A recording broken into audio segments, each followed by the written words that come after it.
বন্ধুরা, আজকের রেসিপি ইলিশ মাছের মাথা দিয়ে কচুর শাক। দুর্দান্ত স্বাদের এই রেসিপিটি সম্পূর্ণ দেখার অনুরোধ রইল।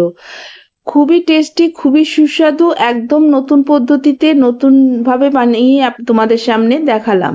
প্রথমে কচুর শাকটাকে কেটে ধুয়ে সেদ্ধ বসিয়ে দিয়েছি। এদিকে ইলিশ মাছের মাথাটাকে ভালো করে নুন হলুদ মাখিয়ে ভাজতে দিয়ে দিলাম।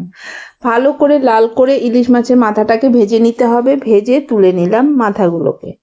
এবার ওই তেলের মধ্যে বাকি রান্নাটা করব। তার মধ্যে দিয়ে দিলাম ৬-৭টা চেরা কাঁচা লঙ্কা, ১ চামচ পাঁচফোড়ন। ফোড়নটাকে ভালো করে ভেজে নিতে হবে। তারপরে জল ঝরানো কচুর শাকটাকে এরপরে দিয়ে দিলাম। দিয়ে ভালোভাবে নাড়িয়ে চাড়িয়ে নেব। খুব কম সময়ের মধ্যে আর খুব দারুণ টেস্টি একটি রেসিপি আমি তোমাদের সাথে শেয়ার করছি। এবারে স্বাদ মতো নুন আর পরিমাণ মতো হলুদ দিয়ে দিলাম ১ চামচ চিনি দিয়ে ভালোভাবে মিশিয়ে নিতে হবে। ভালো করে মিশিয়ে নেওয়ার পরে দেখো বন্ধুরা, ভালো করে মিশিয়ে নিচ্ছি। মিশিয়ে নিয়ে এখন আমি এর মধ্যে দিয়ে দেব ইলিশ মাছের মাথা ভাজা দুটোকে।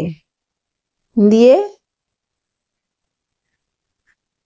আমি এখন ভাঙবো না, এমনি মাথা দুটোকে দিয়ে এবার আমি ৫ মিনিটের জন্য ঢেকে দেব।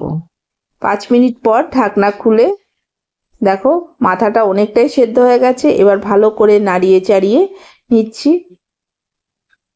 এভাবে রান্না করে অবশ্যই একবার খেয়ে দেখো, খেতে কিন্তু দারুণ টেস্টি। এবার মাথাটাকে হালকা করে ভেঙে দেব। খুব বেশি গুঁড়ো করব না, হালকা করেই ভেঙে দিলাম। বেশি ভেঙে দিলে আসল কথা কি বেশি কাটা কাটা হয়ে যায় বলে মাথা খুব একটা বেশি ভাঙলে ভালো লাগবে না, ওই জন্য বেশি কাটা কাটা হয়ে যাবে। ওই জন্য হালকা করে ভেঙে এবার এটাকে একদম ভালো করে ভেজে নিতে হবে। মানে কচু শাকে কোনো জল থাকলে চলবে না, পুরো শুকিয়ে দিতে হবে। ওই জন্য ওটাকে ভালো করে নাড়াচাড়া করে এবার আমি আবার কিছুক্ষণের জন্য ঢেকে দিই। ভালো লাগলে অবশ্যই লাইক শেয়ার কমেন্ট করতে ভুলবে না।